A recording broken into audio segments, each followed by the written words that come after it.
Good afternoon, everybody.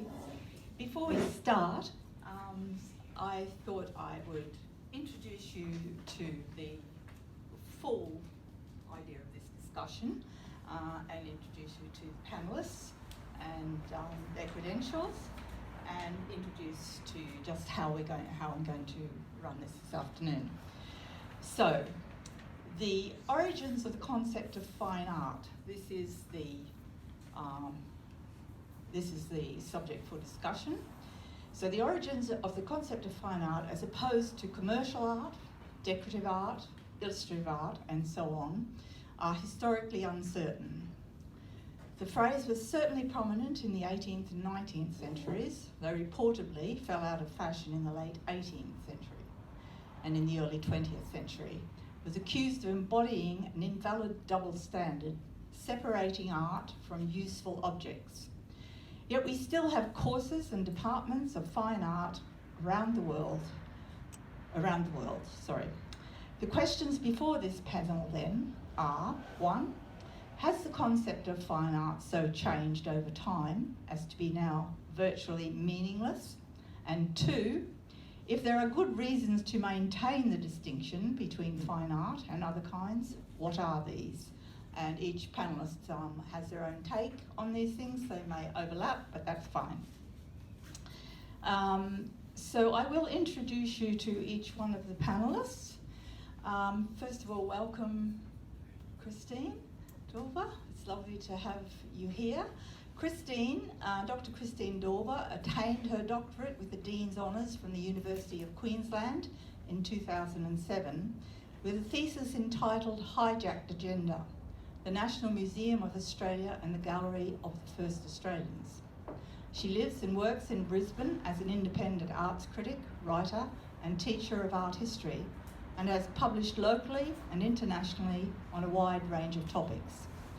Christine is active in public life, having held positions such as Chair of the Queensland Art Gallery Society, Member of the Board of the Art Gallery Foundation, and Committee Member of the Governing Board of the Alumni Friends of the University of Queensland. As Chair of an Arts and Culture Programming Committee at the Brisbane Club, she has instituted stimulating literature, arts and fashion events for members. Okay, and now we have Dr. Christine Kirkegard on this end of the table. That doesn't get me too tied up in knots. Two Christines. This Christine, who is a long-time friend and colleague of mine, is a visual artist with academic degrees, too numerous to mention. She has extensive experience as a professional art educator in university, secondary and community sectors. Her professional involvement includes teaching, lecturing and judging for many art organisations. Christine is a member of the Queensland Art Gallery and the RQAS Brisbane, of which she is a past Vice President and an RQAS Fellow. Specialising in drawing and painting the landscape and the human form, Christine has exhibited in many group and solo exhibitions and been a finalist in numerous prestigious national and regional award exhibitions. She continues to work from her studio in the Noosa hinterland. Look at you. And last but not least is Scott in the middle there. Scott is a Brisbane figurative fine artist here, and Scott is someone who I know quite well, and we were involved in setting up the Salisbury Studios, were we not? How long ago is that now? 10 years more? Yeah. After completing a science degree, he committed fully to art, pursuing a classically leaning arts education and practice. In 2012, Scott won the prestigious Alice Bale Travelling Scholarship, Australia's largest national prize for developing the careers of traditional representational artists, which allowed him to study and travel internationally. Scott teaches a weekly class here at the RQAS and exhibits in Brisbane with Lethbridge Gallery, as well as internationally. In 2016, he was co-founder of a TIAC group, which specialises in arts education, including high-end master workshops and tertiary level preparatory training, mainly out of China and Italy. So that gives you some idea of the quality we've got here today. Okay, so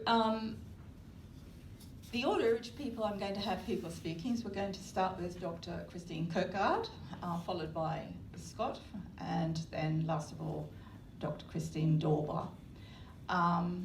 That's going to be the speaking order of the panels. Each panellist gets 5 minutes to talk, and when they've each had their 5 minutes, they will discuss amongst themselves what each has brought up. No doubt there'll be plenty of interesting things.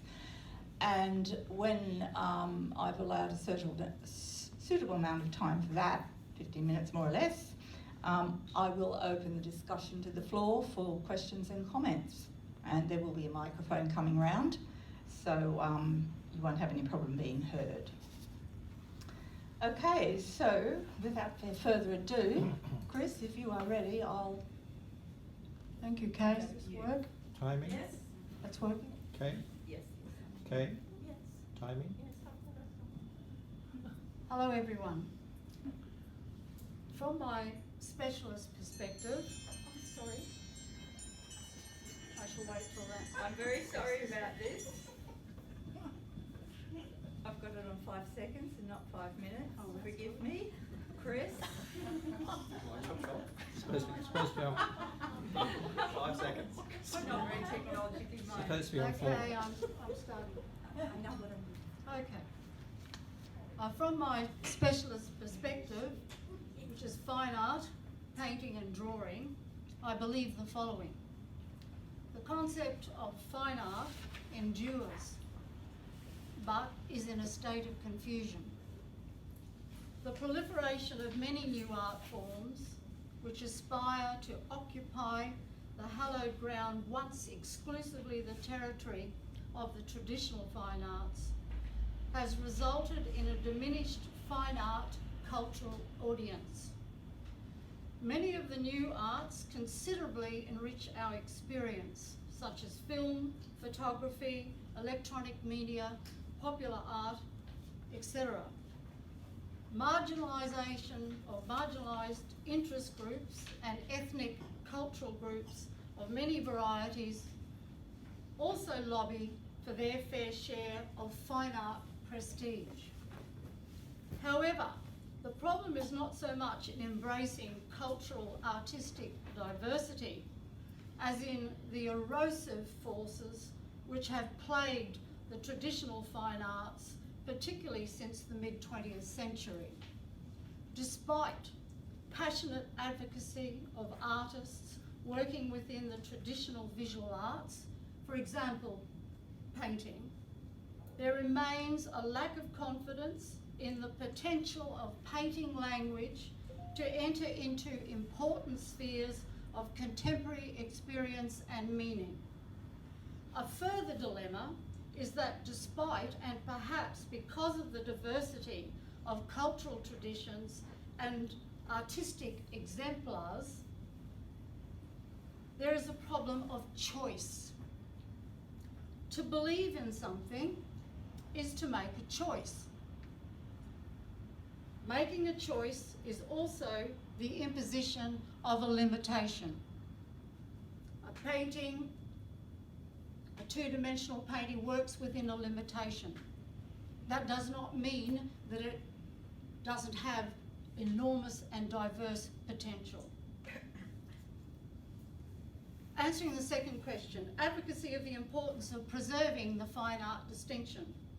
The traditional fine art distinction extends to a limited number of disciplines: painting, sculpture, architecture, music, literature or poetry, while the contemporary category is more extensive. However, what may be of greater importance are the defining qualities that are associated with the original fine art concept. One of the important distinguishing qualities of the traditional concept of fine art is aesthetic value. Aesthetics as a branch of philosophical inquiry emerged together with the categorisation of fine art in 18th century European history. Theories of art distinguish particular forms as sharing aesthetic experience. These were the higher fine arts as distinct from utilitarian and decorative arts. The distinction of value was also an extension of the Renaissance idea of the liberal arts, which were seen to transcend practical skills, or the practical skills of the craftsman, through exercising the creative faculties of the mind.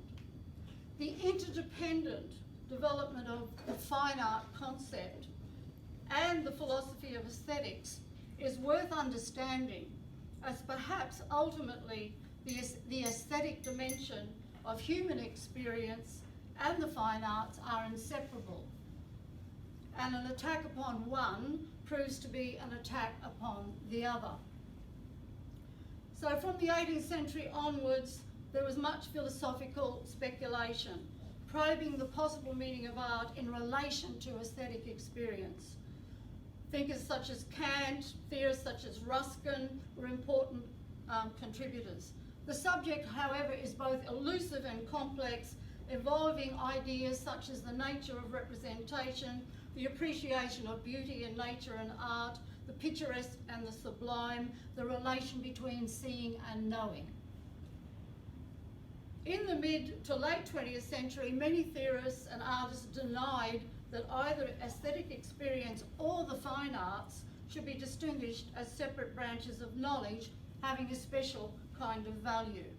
The modernist denial often amounted to full-scale rejection. Modernist painting pursued self-referential tendencies and progressive reductionism, finally focusing on the material limitations of painting language. Emptied out of all but the material of painting, painting was pronounced dead, and we had the blank canvases and black canvases of the 1970s. There was further attack on the unified work of art and a continuing tendency of our age towards pluralisation and reductive analysis of old and prized unities, almost there. So advocacy and defence of the traditional art disciplines will possibly depend on revived concurrent philosophical and practical investigation. I just want to say one more or two more things. I think this is the crux of the matter. While a unified aesthetic theory, as much as any universally endorsed artistic cultural centre, appears to be neither desirable or possible, it is possible to find consensus. For example, in essential core disciplinary learning, in smaller regional establishments as well as international, in learning institutions, in art academies, ateliers, and in art organisations such as RQAS. Unity and diversity are not incompatible alternatives, and we can bring new meaning in the context of preserving the rich cultural heritage of what were the traditional fine arts. Working within a tradition and its continuance gives a sense of belonging and meaning, as the Indigenous Australian Aboriginals and their painting traditions tell us. Visual languages, as all languages, live and breathe through change over time.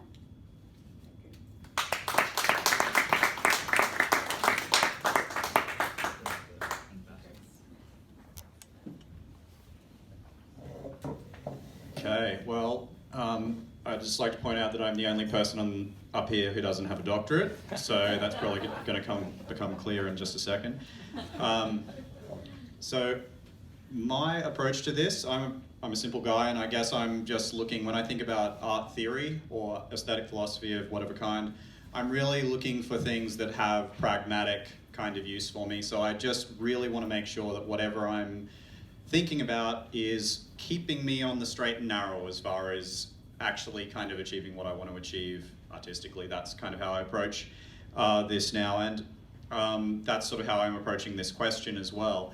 So I'm not a historian, and there's a lot that I don't know about what goes on, what went on, but there appears to me that there was this kind of controversy that I can loosely understand from what you guys were talking about, and there is this controversy today about what fine art is compared to what is legitimately fine art and what is not. I think that in both the case of something from the 19th century and the case of something from the 21st century, these tensions between what is fine art versus other forms of art comes down to definition, and I think that the definition is going to be important to kind of guiding ourselves. So I feel like the definition is a very important idea to me. So I just want to define A, what I think of as art, and B, what I think of makes it fine art. So this is, and I think that to me, if that's in place, it kind of resolves a lot of issues. That's what I'm going to do now. I'm just going to define what I think of as art, what I think it makes something fine art, and then I'm going to give you some examples to say how I think this applies. So my working definition of art and the arts is that you're making an artifact of some kind, an object of some kind, that captures, concretizes a subjective experience. And it captures it in such a way that that object can later transmit the subjective experience to someone else. So you put it into this object, and then later on it is sucked out of that object and into somebody else, and they have something like your subjective experience. So that's how I think of it. If something is not doing that, I don't really think of it as art. But that gives you a huge diversity of things that you can do in that way. For something to be fine, which is a separate thing, I think, what I think about as being fine art is that it is distinguished from something which is either propaganda or is purely an argument, say, that is an illustration of an argument, so that I think that there has to be a kind of personal significance to it for it to become fine art. So there has to be something which makes it not the distinction, for example, between illustration and fine art, to me, comes down to whether or not the person is doing this thing primarily because they have a client who said, can you do this for me? And they do it. Or that they have a client, and then this is where the gray area comes in, I think.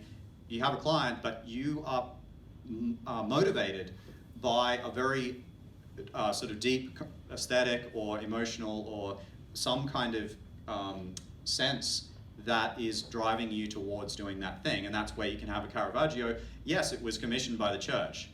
Does that mean it's not fine art? Well, I think that's the thing. These old master works, you look at it and you say, yes, it was commissioned by a client, but it was imbued with so much meaning by this person. There was obviously something very rich and internal that came through with them. And so it's definitely in that category of fine art as I see it.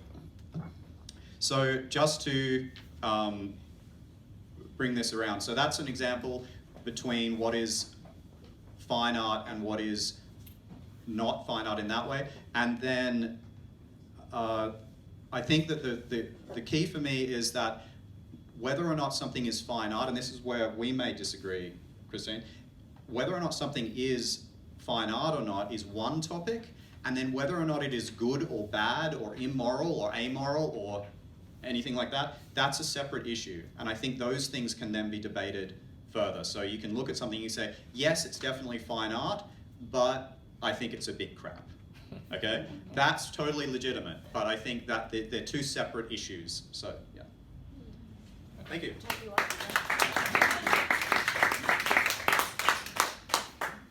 Thank you. Thank you to both speakers. I really enjoyed the talk. It was very enjoyable, actually. So 200 years of fine arts. Giving a 5-minute exposition to the concepts of fine art has been a little daunting. So where to start? On the 6th of October, the winner of the second Brisbane Portrait Prize will be announced. There are 60 finalists, each vying for a highly lucrative reward and the individual honour of being declared the best.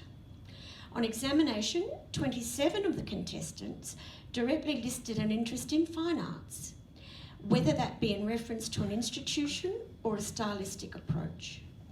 Of the other 33, 17 simply omitted any training institution, but used the opportunity to express their intentionality. This left me with the impression that despite overt claims to individualism and creativity in 2020, the concept of the fine arts, which in itself seems to be a limitation, as a criteria for judgment is still seen as an invaluable, persuasive asset on the art prize circuit. Not having yet defined the concept of fine arts, I look further back to find credibility for the term in its historical origin. Several things stood out. The rise of the individual as the creative genius, the masterpiece, provenance, and an interest in collecting as the rise of the middle class increases demand for fine art objects as aesthetic taste and accoutrements rather than birth of a social ascendancy. Enter a new market. Founded in 1744, Sotheby's is the oldest and largest internationally recognised firm of fine art auctioneers in the world. It has a global network of 80 offices, and the company's annual worldwide sales turnover is currently in excess of $4 billion. Christie's soon followed, opening its doors in 1766. Its name speaks of extraordinary art, unparalleled service, expertise, and global reach. It has since conducted the greatest and most celebrated auctions, providing a popular showcase for the unique and beautiful. Here is something tangible that we can add to the concept of fine art, and fine and beautiful, and the necessity for aesthetic judgment. Continuing on my historical journey, I was reminded that in Plato's ideal city, there would be no artists. Yet that should be qualified. Plato wanted only a certain type of artist, one who could conform with idealist notions of representation, the right objects in the right way. For him, mimesis was out, the forms were in. Today we might consider that mimesis was the equivalent of popular culture. Plato's ideals were directly opposed to the way in which we now view contemporary art, which fosters creativity, freedom of expression, and experimentation. It values content over form, which can be seen as beauty, which, if it exists, has been given a second place. Yet it is probable that as we redefine what is beautiful, today's so-called popular culture and masterpieces will ultimately become the fine arts of tomorrow. We have only to look to Plato to see the truth of this. The place of Greek sculpture, which he derided, with its idealized perfection of the human body, has been acclaimed throughout the modern world. In 2008, Damien Hirst's beautiful Inside My Head Forever sold for a record £111 million to become emblematic of the supremacy of the contemporary art market. It is my proposition that if we consider that fine art is no longer pertinent as a criteria for judgment in what contributes to good or bad art, we will still be left with the market. And it is clear that that will establish its own criteria for judgment. Thank you. Thanks very much, Christine. Okay, now I'll leave you three to get to it. So what was the point where you thought I would... Here, Chris. Oh, that's just me straight. It's switched on, Chris. Oh, is it? Yeah, so where did you think I might disagree? Okay, so Wait a minute. I had the impression from what you were saying that you thought that aesthetics and the pursuit, like, forgive me for paraphrasing, but that the pursuit of beauty was important for it being fine art. Okay, so I misunderstood that. So it seems as though there was something of that a thing needed to have some kind of aesthetic value at least. Okay, so maybe not beauty, but aesthetic value. I'm not sure that it has, by the definitions that I'm kind of using and using intuitively when I go into the gallery, I'm not expecting something necessarily to have that for me to still put it into that category. But I think that there are certain things that go into the art gallery that I would exclude. So I would still divide between things that are there, but there's things that I would look at and just go, I have a particular example in mind, but there's certain things that I would say, yes, it is fine art, but no, it is awful, and I want to burn it, all right? So it's like, I'm not going to burn it, but it's, that's my response to it. So is that different? No. Chris, have you any Well, comments? I was going to answer because it was directed at me. Just let Chris have a... You answer and then I'll just... Okay. Is that on? Yes? Yeah, you're fine. Okay. First of all, I think the point I was making was that the philosophy of aesthetics, or various art theories that were trying to define what aesthetic experience is, were working very hard at this process in the 18th and 19th centuries, and continue to, or some theorists do. But it's so complex, and it's certainly not just about beauty. And for example, if you want to have a look at theories of beauty, let's just have a look at landscape painting and theories of the sublime and the picturesque. I mean, just as an example, Ruskin's idea of vital beauty. So I'm not talking about whether something is beautiful in what might be a general sense. I mean, Goya's work has an enormous aesthetic language, but if you look at his prints, you would say they were full of ugliness of a type 2. So that the argument about what constitutes aesthetics is not simply about whether something is beautiful or not.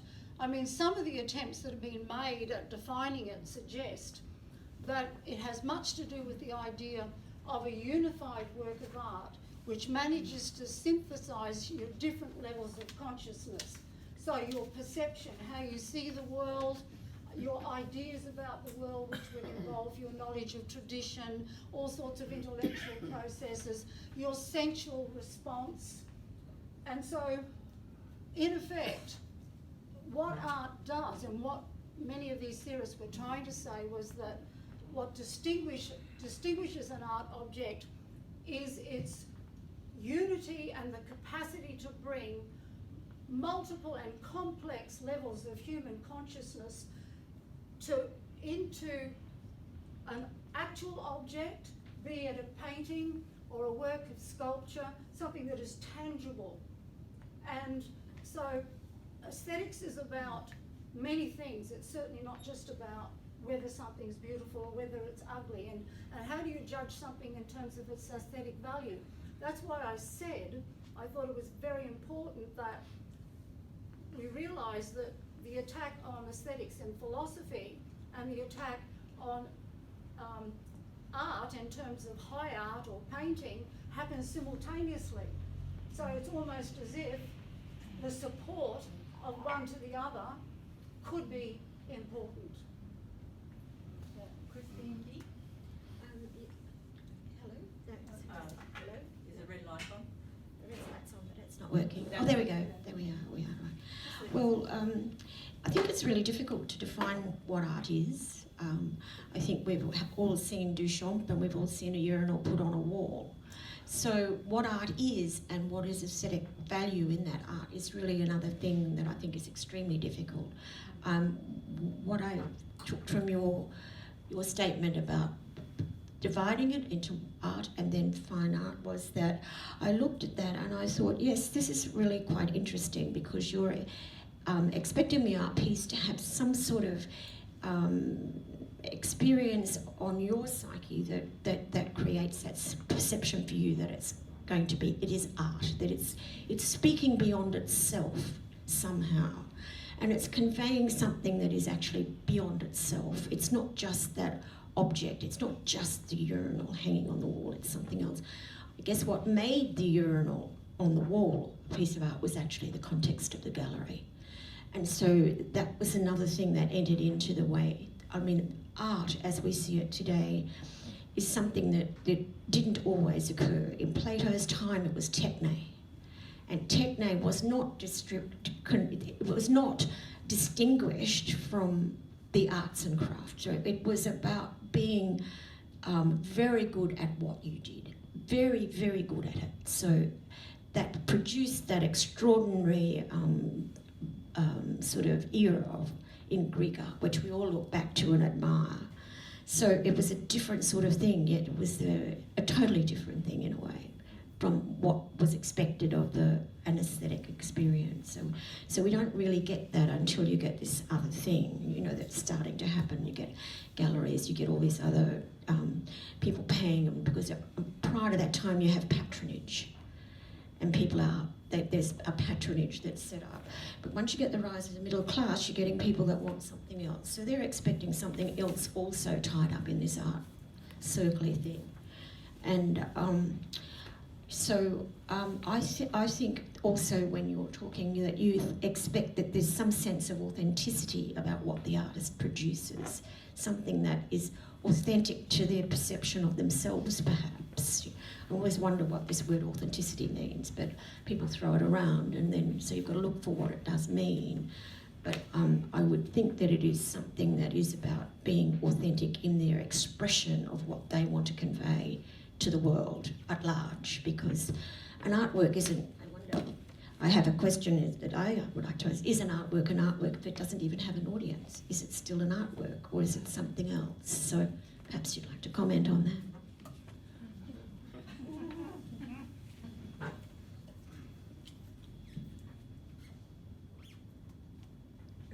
Yeah, so it's funny because that's where you just said, if it doesn't have an audience, is it an artwork? Well, I agree, it has to have an audience. It has to transmit to someone. That's my kind of working definition. And it could be the artist. Like, it could be that you make it and then you look at it and no one else sees it. Is it still an artwork? Well, yeah, because your future self still is receiving a transmission. I think it's important. And in a way, like listening to you just describing this idea of aesthetic theory, which I don't understand as much as I should, it sounds actually like what you're putting into what you're saying that these different things that thinkers are talking about is very similar to what I'm thinking about actually as a definition for fine art as well. So it's not about beauty, but it is about that the object can speak for itself and transmit and is able to do this thing. And so to me, that's where this idea of Duchamp,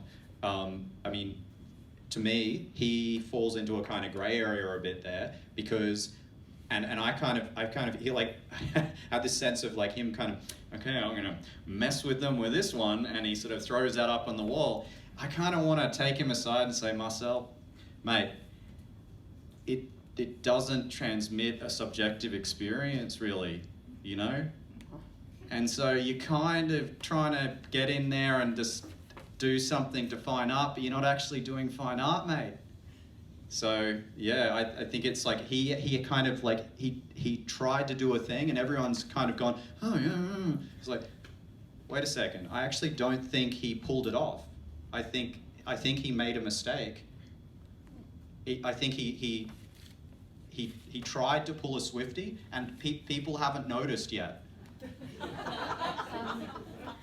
I think I like that. Very well said. Yeah, I think Duchamp was deliberately provoking, and that whole so-called Dada movement was about provoking the establishment. And I suppose it's important that the establishment, whatever we mean by establishment, is provoked. It gets rid of pretension. But Duchamp, from memory, said he pointedly wanted to place an object in a gallery that had no aesthetic properties. And also, I think placing an object like a urinal in a gallery depends for its response on the predecessors, all of the artists that have had their work distinguished by being in the context of, use that word again, hallowed ground. And in terms of traditions, I think traditions of, okay, a term like fine art and the term aesthetics was coined in the 18th century, which is interesting, and it was simply an attempt to try to define these elusive qualities of art. And if you go back to Plato, I mean, the perfect forms, his interest in perfect forms and his idea that the visual arts that we now call them were dealing merely with fleeting appearances, and the perfect forms, this conceptual world of perfect forms, had greater reality. I believe there are many traditions that continue that idea of purity and perfect form. The idea that representation of a fleeting world of appearances, and I immediately think of Impressionism, and what that brought to the world in terms of carrying on from what Ruskin said, that we should try to look at the world with an innocent eye, which is pretty much seeing patches of colour on the retina. Ruskin said that before Monet took it on board. So I think, you know, if you look at the debates of the classical philosophers, much of what was said then endures as, you know, the classical inheritance that comes from 5th century BC classical Greece has had such an enormous impact in terms of its continuance. So I look at history as this enormously rich cultural heritage. And when I said that I thought we were in confusion and I was talking about choice, one of the problems is that there are so many choices to be made, and there are a multiplicity of cultural traditions and exemplars, and there's this sense of, or it's a pluralistic sense, but I think it's possible that within all of that diversity, we can come up with consensus. It's difficult, and the attempt of theorists is just that. Philosophy is a unifying project to try and bring different aspects of human experience into some sort of graspable entity. Christine, might give you a last go. We're coming up. Well, I guess Got the red light? it did have the red light. No, it hasn't got the red light. There we go. There. Well, I guess today we're sort of talking about change and about, you know, is contemporary change, is that good or bad? Or I think that's too simplistic. I think that because we feel that the fine arts are in jeopardy, but then I think we're not looking back to the thing that you take change and you look at it and it will redefine itself in its own terms ultimately, and that will mean that we will be looking back. If we're going to be here in 200 years, how will we perceive all of the arts of today? How will we see them as a challenge? I mean, if we went to the exhibition Water at the we saw those amazing things of a riverbed in the middle of an art gallery, and you think, is this fine art? But what was the question? So now what's happened is that art today, and it's being called art, that's the whole issue, I guess, is that it's still being called art, it's being seen in and viewed in galleries. It is now about content, rather than in the fine art was really more about form, how it was executed, what was it about, you know, that it didn't have to have a political agenda to be considered to be fine art. Now today, those questions are coming up, that today you've got to be very clever to actually get something into your work where it might be considered to be both political and still beautiful. And if I might suggest an artist that I feel who does this, and it's Michael Cook. And I've written a number of articles on Michael's work, and I find Michael does everybody know who Michael Cook is, or am I speaking to them? So Michael is a photographer, a post-production photographer, and he has Indigenous heritage. His mother was Caucasian and his father was Aboriginal. So 10 years ago, this is the 10th year that he has been producing art producing photographs for an artistic purpose. Prior to that time, he was a fashion photographer.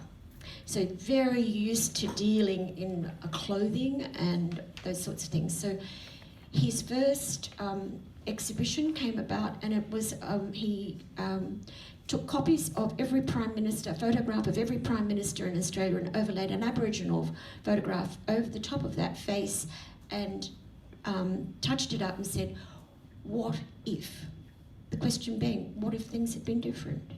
And he approaches racism and the effects of racism and alienation in his painting, and yet from there on, the next series was sort of mind-blowing and absolutely beautiful to look at, stunningly beautiful, but still asked the same questions.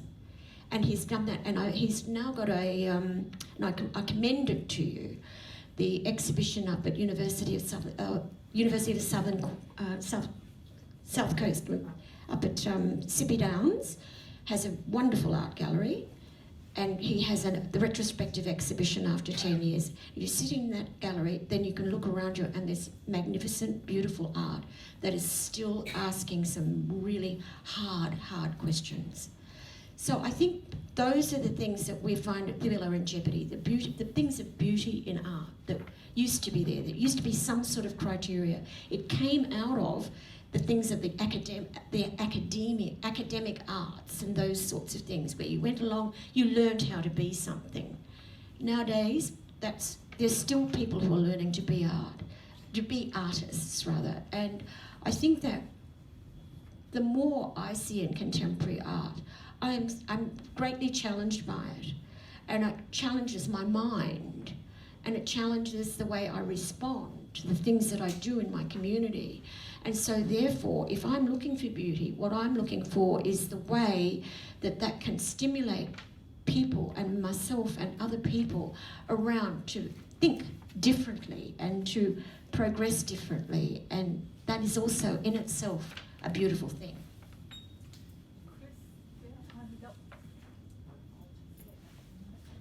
Thank you, Christine. That was very elucidating. Okay, so now I'm going to open discussion to the floor for comments and questions of the panel. So I'd like you to put up your hands, and Vashti will bring a microphone to you. Vashti is this beautiful lady here. Oh, hands going up all over the place. Well, I think Love was first. Okay, so I'm one of the non-artists amongst us, even though I am president here. One of the things that I really struggle with is seeing works that are claimed as art or fine art, and there's no skill that I can see whatsoever.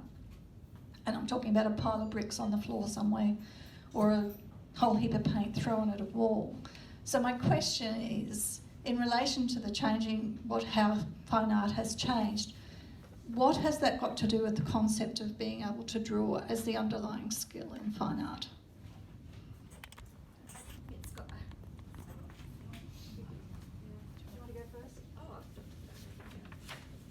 Well, I don't really think it's got much to do with it, but some of it is actually a conversation between theorists. You know, an artist will have read the theory and they will just be having a conversation.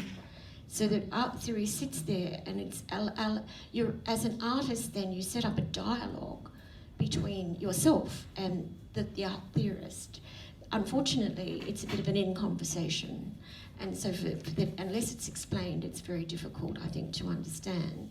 But I think that all of these, I think a lot of the problem also is now the concept that with the art market, that many of these items are still commodities.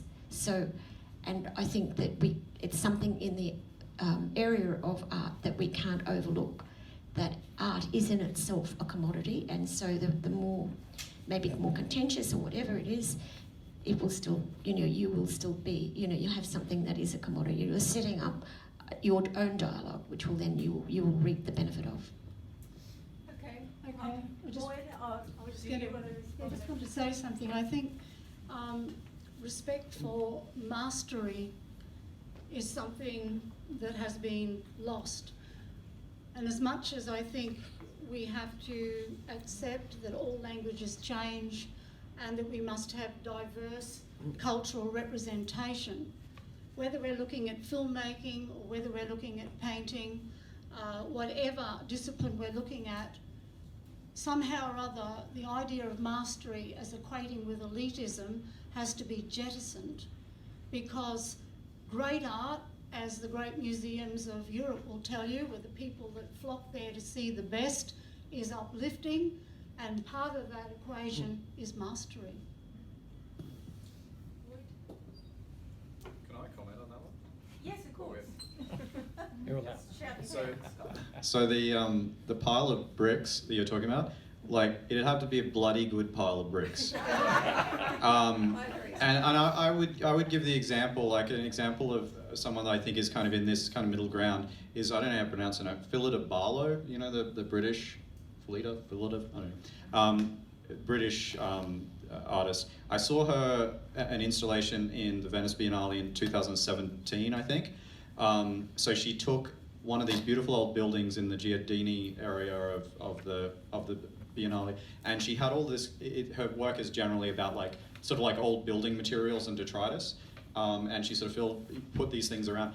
And honestly, to me, it is what she did there. It was kind of crafted. It was still I would classify it as fine art, whereas I would probably reject just a pile of bricks. I would classify her as making a thing which is fine art because she transmitted something to me. The thing that she transmitted to me, though, was the desire to shoot myself. And because she destroyed this beautiful old building. It was like this this egotistical, look at me, I can do whatever the hell I want and destroy this beautiful old building because of my social kind of kudos.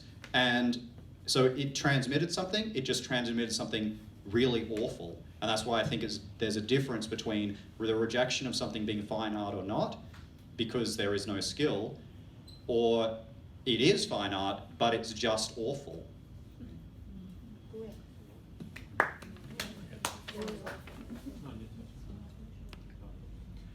My questions are probably a bit offbeat, but based on Plato's concept of techne and the idea of an object evoking a response in you, would Einstein's theory of relativity be fine art if you were a scientist?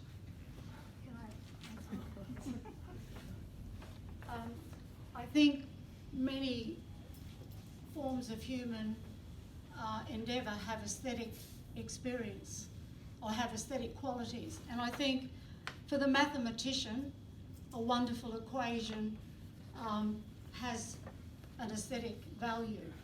So it's certainly not just art that has that quality. So what does it mean? Mathematicians talk about the beauty of their equations. And so we need to embrace a fairly wide range of ideas of what constitutes aesthetics or beauty. Scott, Christine, any further comment on that?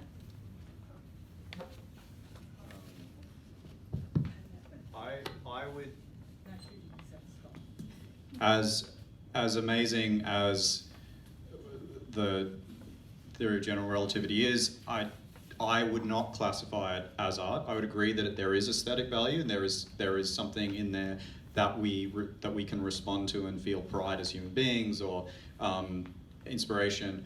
But I would not classify it that way because I don't think that it was intended to transmit a subjective state. And that's why I try to use that definition. And look, I don't know if anyone else uses that definition, but that's how I'm thinking about it. And I'm really open to debating that if somebody has an idea. So I think that is an example of a thing which is a wondrous human creation, but was that object intended for this purpose? And I do think that matters.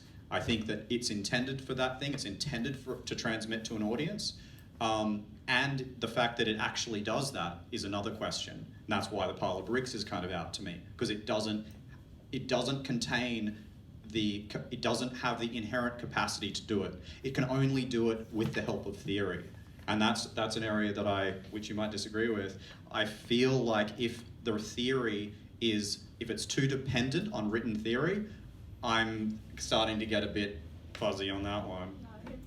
I mean, I never think there's any such thing as theory driving practice or practice driving theory. I think it's an interdependent loop. I think all serious artists think theoretically, not necessarily by reading aesthetics, and all serious artists are concerned about intellectual inquiry of some sort. So, you know, it's a very difficult thing to define something. When I was talking about the mathematical equation, I said it had aesthetic qualities. I didn't say that it was an art form. And this is the trouble with the English language. The English language is so complex itself. And anyway. I don't think I can add anything. Yes, hello. Hello, oh, sorry. It seems to me that it's really difficult to discuss fine art and contemporary art as some sort of equation, because it seems to me that they're two totally different genres and they've grown out of two totally different epochs. That fine art came from the 1700s when there were prescribed ways of doing things. There were the salons and the schools that said you must produce art in a certain form, and at the same time the bourgeoisie was growing and consequently could acquire art, and there became a different level of expertise, and those who were eminent at exercising that expertise grew into the form of fine art, and they were not political. They weren't making political statements. They were making decorative things, and they were excelling at their skills. But in today's world, we still have that work, but the work that we talk about as contemporary art is work that has a political bias. It has a statement about today and about our life circumstances, and it can be plastic art, or it can be physical art, it can be dance, it can be music, and music was never part of the fine arts. So it seems to me that it's almost a misnomer to be even trying to put the label of fine art into what we are developing as art in our contemporary time.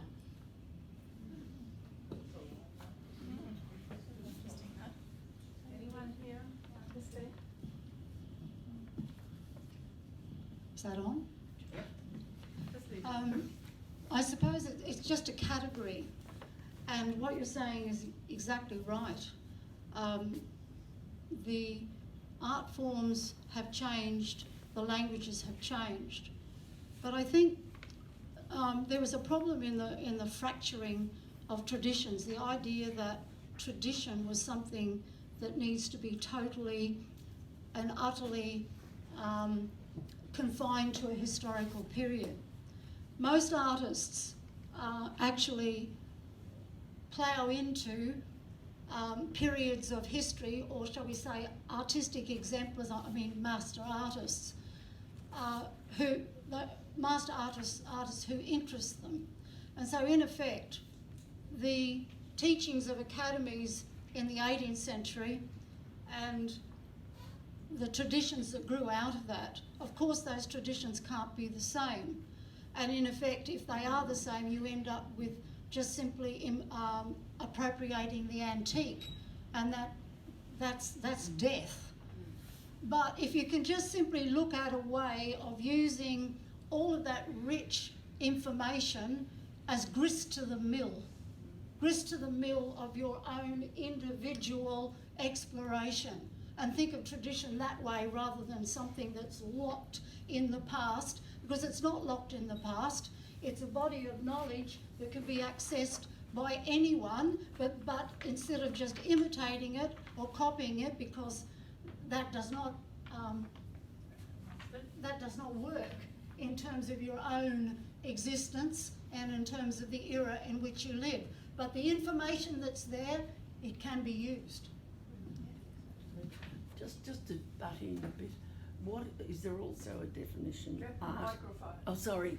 Art is truth. Is that another saying they say? Art is truth. Probably goes back to the ancient Greeks. Believe that, but sorry, I should have Anyway. an answer for that first. So Kate, But you were saying. I don't think that we can see it that way particularly.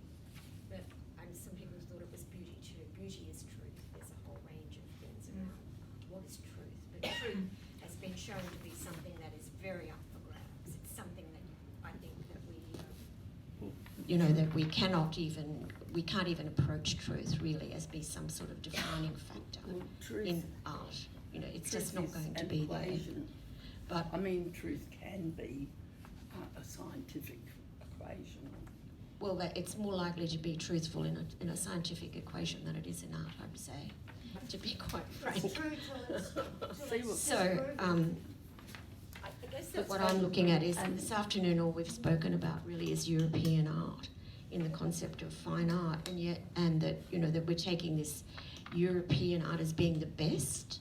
Well, that's also questionable, and I think we haven't approached anything that exists into the Chinese arts or the, you know, millennial of arts that have gone on elsewhere in the world. So these are sort of other things that have come into our sort of into our sort of purview in the 21st century. We are aware of all of these other things, and so I think that is where we should be looking to sort of move, that we have to be able to look to what is new, and we have to be able to take out of what is new what we can and what we can move with, because these are the arts of our times, and they're the arts that we are being assailed with everywhere. And you know, people still do go and learn how to do art and all that sort of thing, but it takes someone exceptional to move outside that and create something that is still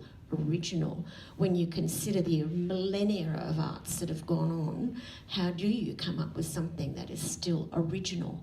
And that concept of originality will also have a definite value. So I think, you know, that as much as we debate it and we want fine art, we want to be able to see, something. We want to be able to understand why someone put a load of bricks on the floor. You know, that it's just what we want to be able to do, because we think it's crazy, you know. And so I think that's perfectly normal, but it's all still part of our own development and part of our own time. And we exist here and today, and that we, you know, we will be, I think we will have a broader understanding of our own world if we try to understand those things and don't just dismiss them.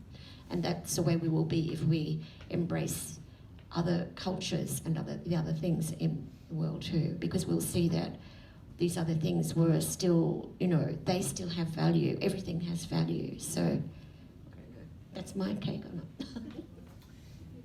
Okay, one more. Can I say? question. Can I say? Sorry. Yeah, that we started this kind of little round off with your question about contemporary art versus sort of fine art. So that's kind of a distinction. It like what you said made sense in terms of historically. My criticism of that way of thinking is that I think history is one way of finding definitions of words and ideas, and I think that we're kind of at a point where we've had so much influence and so many experiments and so many different ideas floating around. I feel like it's our responsibility at this point to actually try to pin it down a little bit. Like you were just saying before, like I think that for me as an artist, I'm not telling you that you have to agree with my conclusions, but I do feel that I have a responsibility to walk into a gallery and say, does this actually belong here? And come up with an assessment. And even if I can learn something from it, but I can still assess whether or not this fits into my kind of philosophical framework of, is this sort of legitimate as a human artifact which does this sort of function? And then further, is the idea that this thing is presenting something that I agree with, something that I think is good to exist in society? So I think even if we want to keep this kind of open mind about what is legitimate or isn't, what is good or what is bad, I believe in that being questioning and doing that. But I also think I want to have a kind of mental framework which puts me outside of time to some extent. When I look at art, I just think, is this something that I can learn from, something that I can use for my practice, that I can do something good with it? So if I think back to the cave paintings of Chauvet, it's like those are incredible. They are fine art in my opinion, because they have been made they're a concretization of a subjective experience which is transmitting to me 30,000 years later. It's very definitely within the category of what I admire, and I love those works. And I don't care that they were done so long ago. I care what they are and what their capacity to transmit is. So that I feel like it's important. I feel like it's our responsibility, while being open-minded, to also continue to be kind of critical as well and try to pin it down. I'll just say something about contemporary art and cultural traditions. I don't think there's any question that we embrace diverse cultural traditions. And at the same time, we value the European tradition.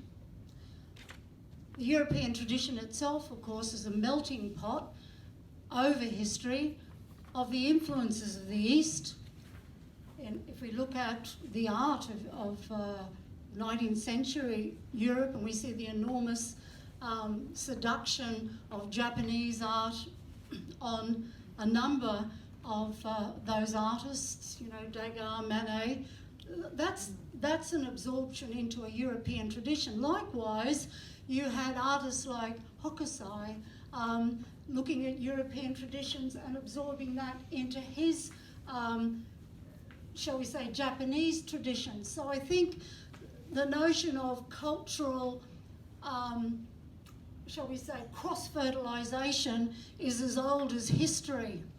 And I think it would be very blinkered not to suggest that we embrace the richness of a multiplicity of traditions. But in the end, we have to choose, each one of us, which tradition we will work in and what sort of influences will be relevant to us as artists.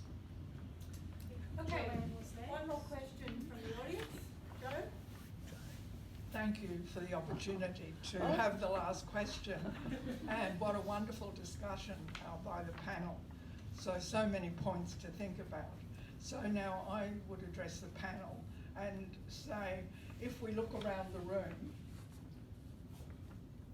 not only at the paintings, but also at the people here and the panel, and the paintings upstairs. Don't forget there are paintings upstairs by the young people coming up. I would like to ask the panel their comments perhaps on the art in this Queensland Figurative Award. Irene, that's fine art. Yes, and fine art. What's that? Irene, that's fine art.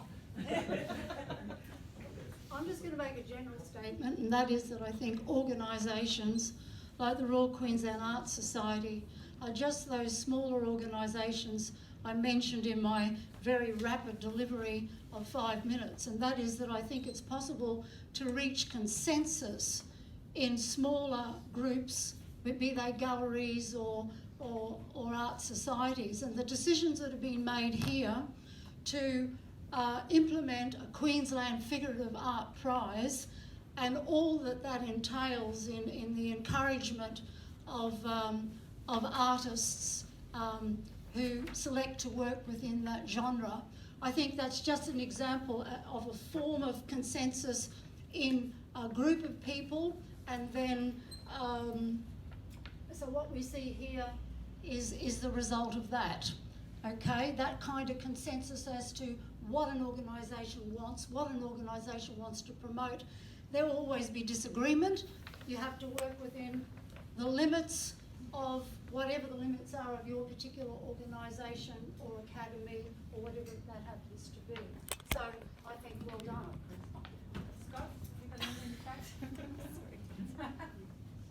Yeah, I mean, I think the benefit of utilising an established tradition like painting as a flat surface, you put pigment on it, is that we have sort of taken away the risk of doing something completely that isn't achieving what we want to achieve as in terms of artistically, because we know that this tradition works. We know that there's something to use here, and I think the point is that you look around the room and there's some really great work and there's some work that doesn't quite work as well. So there's a range of how well it is done, and so that is, I think, a good place to be kind of debating, because we're saying it all fits into the category of I'm making something which is transmitting a feeling or a mood or an idea, and some of it does it better than other work.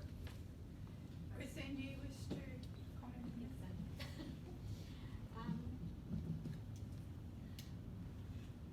I think that's problem of the fact that an institution promotes something or limits the growth or the challenging potential is very. I find that very problematic. That people the suggestion that, and maybe I got it wrong, that people that are working here in the Royal Queensland Art Society are working within the limitation of the Royal Queensland Art Society and the limitations that it places on their work. I would have thought that for progressive artists there should be no limitations placed on their work at all. But I think that as I looked around today, I was very, very heartened, and I thought that there are a number of works here that I think are quite outstanding as far as figurative work. And I do like the piece has been given first prize. I think that painting up there of the I think it's the brother and sister is quite dramatic. There's a dramatic turn to it that is quite arresting, actually. So I think that is where I think that people are moving outside of what someone else is telling them or showing them what to do. They're able to, within a frame, they are still able to bring something definitive to their own work that distinguishes it from the work of other people working here. I think that there are many tiers to the art world, and when we talk about fine art, unfortunately, I think we're talking about a hierarchy of art, and I think that that's not necessarily, say, where all of these works are going to sit. That doesn't mean to say that one of these works won't move from out of that into that hierarchy and move out and be acclaimed as one of the fine arts that are being around. So that's what I think about today's work, and I thank you very much for inviting me to come and to enjoy this, is it repartee, something like that? And the, I had the final word. That's all right, Chris. Yes, I just need to say Other Chris wants to comment once more. Yeah, I just need, just with my knowledge of the Queensland Art Society, and by limitation I didn't mean limited. The Queensland Art Society presents many different forms of exhibitions and a great diversity of artists that might fit neatly into the contemporary realm as well as neatly into the traditional realm. What I meant by that word limit was that you have to come to a decision which is a limitation. So if you say it's going to be a figurative art prize, or if you say it's going to be an installation art prize, or if you say it's going to be a sculptural art prize, then what the society has to do is make a choice, and there's a lot of work that goes behind making the choices and presenting the show. I certainly never meant in any way, shape or form that the Royal Queensland Art Society works in a limited way. It doesn't. It presents a broad church and a diversity of artists and people. I had to say that. Okay, well, for me, this has raised all sorts of interesting things and I've been dying to interject, but I was informed I must not, so I didn't. I behaved myself. I want to say thank you very much to our three panellists. This has been an absolutely fascinating discussion, and I was a bit scared that along the way I was going to have to jog it along, that we wouldn't get discussion going, but hey, the problem has been the timing. It's not really been a problem. It's been just really interesting to hear what the three of you have had to say, and thank you very much. Christine Kirkegard, Scott, please don't shoot yourself. Okay, next time you do that. And Christine Dauber, thank you for coming into our milieu and sharing with us your knowledge and expertise. It is much appreciated.